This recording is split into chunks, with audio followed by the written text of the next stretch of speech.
ఇక భయపడినట్టుగానే జరిగింది. దేశంలో 2 హెచ్ఎంపీవీ కేసులు నమోదయ్యాయి. బెంగళూరులోనే ఆ 2 కేసులు నమోదయ్యాయి. అవి కూడా 2 చిన్నారులకు సోకింది.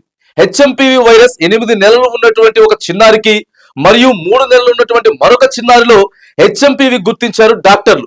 ఇక 2 కేసులు నమోదైనట్లు కర్ణాటక ప్రభుత్వం కూడా అఫీషియల్ గా ప్రకటించింది. ప్రస్తుతం చిన్నారుల పరిస్థితి నిలకడగా ఉన్నట్లు చెప్తున్నారు డాక్టర్లు. అయితే ఇది చైనా మ్యూటెంటా కాదా అనేది ఇంకా తేల్చలేదంటున్నారు డాక్టర్లు.